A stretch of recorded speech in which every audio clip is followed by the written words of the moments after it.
Thanks for listening to the ArtTactic Podcast. I'm your host, Adam Green. In this week's episode of the podcast, we wanted to focus on the UK art market.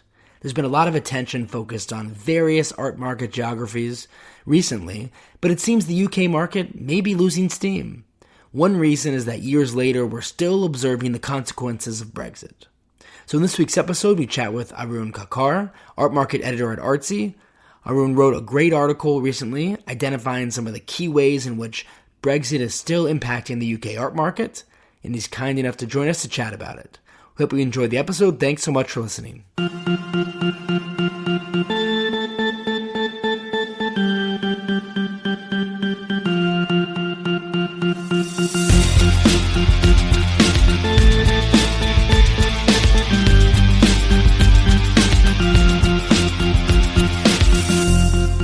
Arun, thanks so much for joining us. Thank you very much for inviting me, Adam. Pleasure to be here. Of course, it's our pleasure. So you wrote a great article in Artsy's editorial section about where the UK art market stands today and really what are some of the consequences of Brexit that we're seeing now years later in the art market there. But really, even if we look outside of the art market and just the economy as a whole, I think Brexit's impact on trade and a variety of markets is quite complex and somewhat opaque.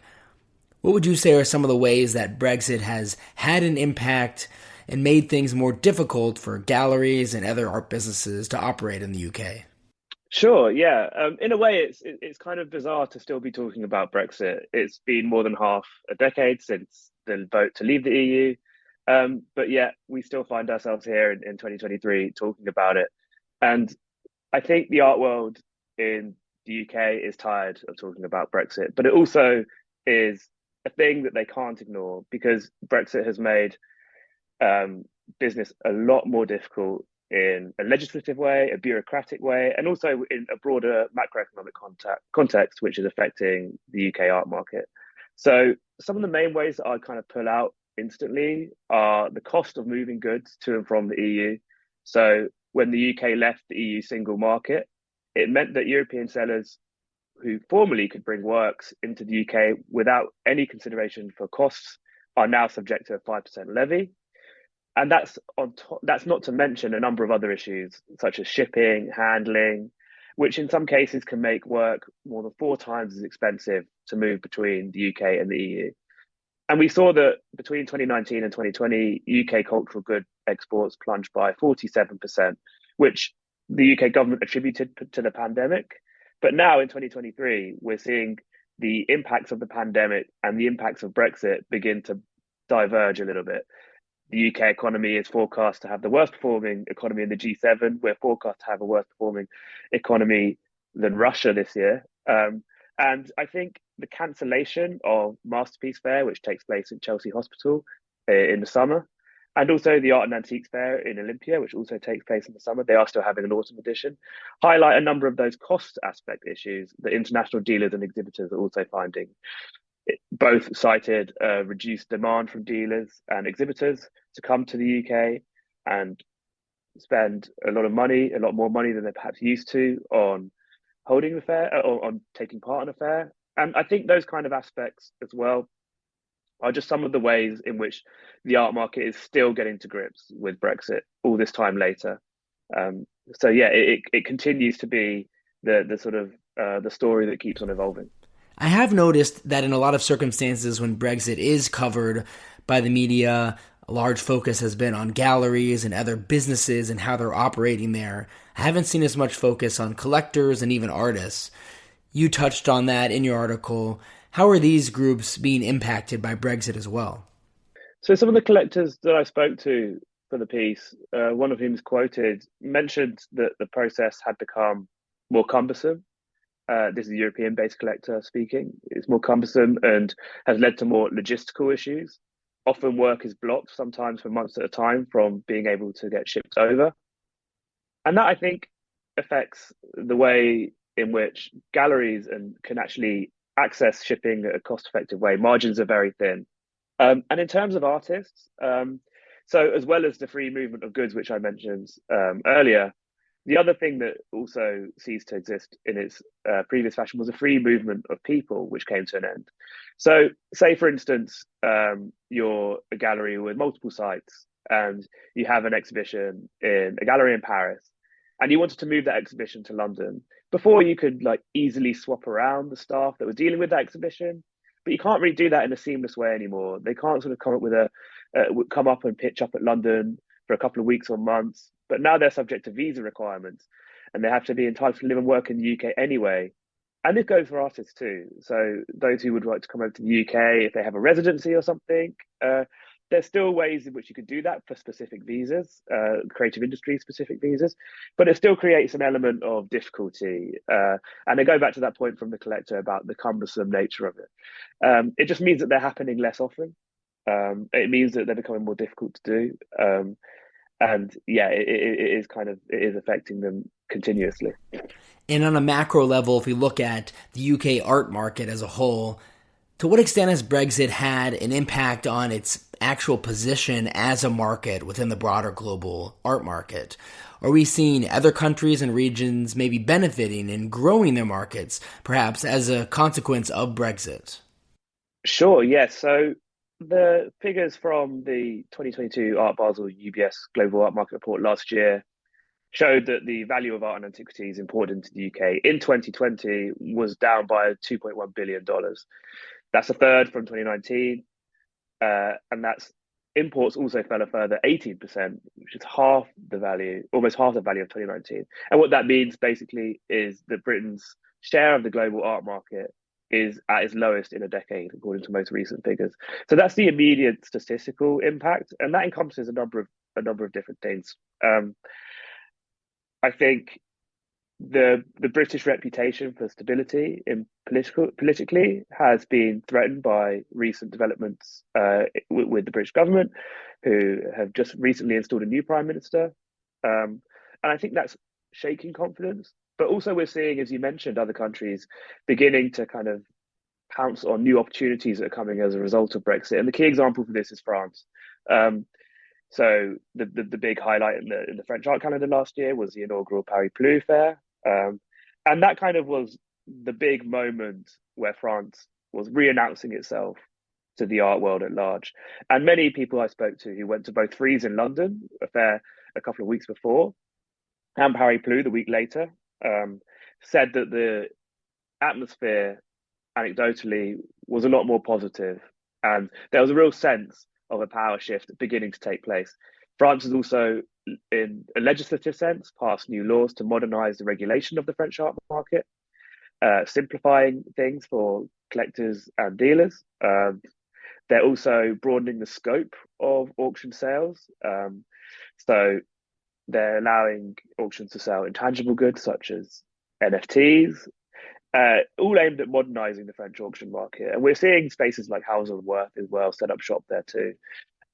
What I would say as a note of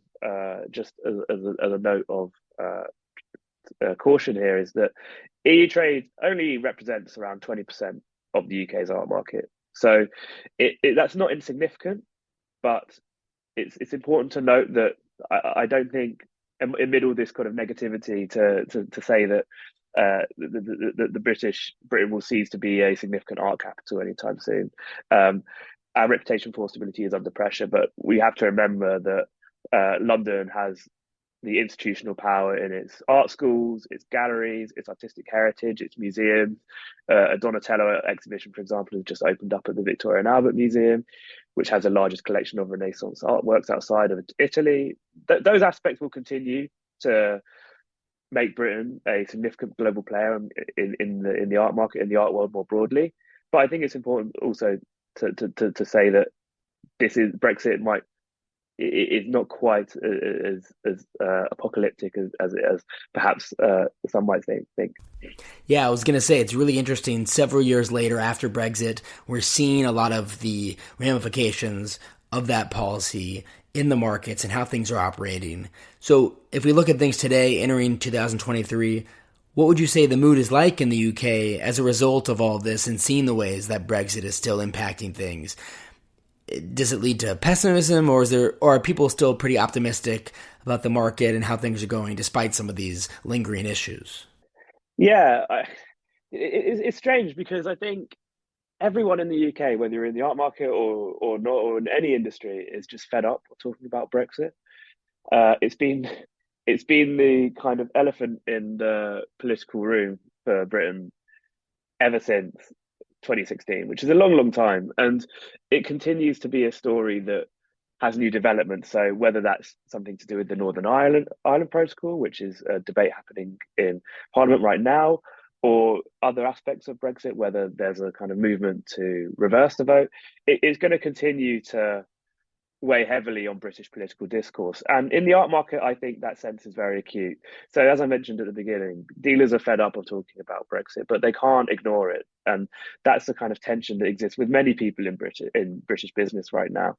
Um, I think I think there are shards of optimism. I think the British art market is resilient and has taken a resilient attitude. I think a recent case in point is two of the original founders of Masterpiece, which was cancelled last month, are launching a new event in the same slot and at the same Chelsea location. And I think they're positioning that as being something, we're not, Brexit isn't done with us yet. We're still going, we're still going to continue to do it.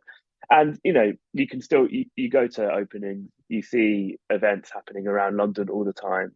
The art world is still very much carrying on and not letting things like this drag it down.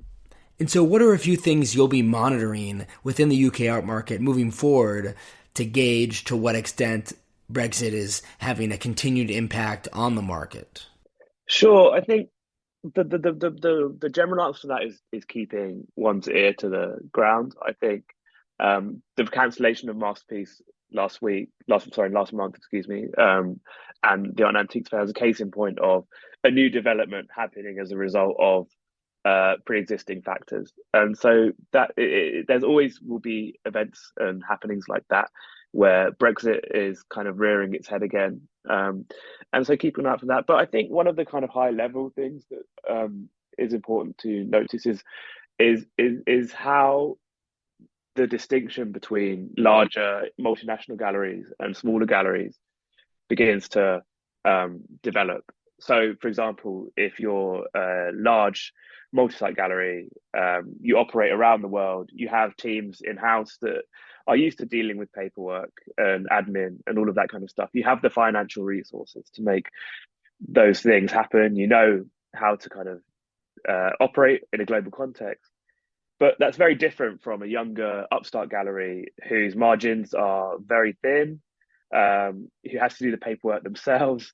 And that will be something that's interesting to see. In the UK as well, we have had the anti-money laundering directive legislation, which means that galleries now must go through even more paperwork to and do more due diligence. So we're seeing that kind of workload affect those smaller galleries. And at a high level kind of view of it, it'll be interesting to see how that continues, and how that burden is kind of absorbed into the kind of normal functioning of the art world and market happenings. Of course, it's keeping an eye on Paris is another thing. I think these legislative changes and recent developments are really worth keeping an eye on. And yeah, it'll be really, really interesting to see how, with Frieze coming up this year as kind of the main London fair now, what that kind of looks like in the second half of the year. As we mentioned before, with Britain's broader economy looking set for a pretty rough ride. Arun, thanks so much again for coming on the podcast and helping us dissect this complex issue. If our listeners haven't checked out your writings on Artsy, I definitely recommend they do. And you're also on social media, commenting on the market. Where can we find you there? You can find me on LinkedIn, I think. Yeah, that would be fantastic. Just my name, Arun Kakar. Perfect. Thanks again. Thanks, Adam. Pleasure to be here.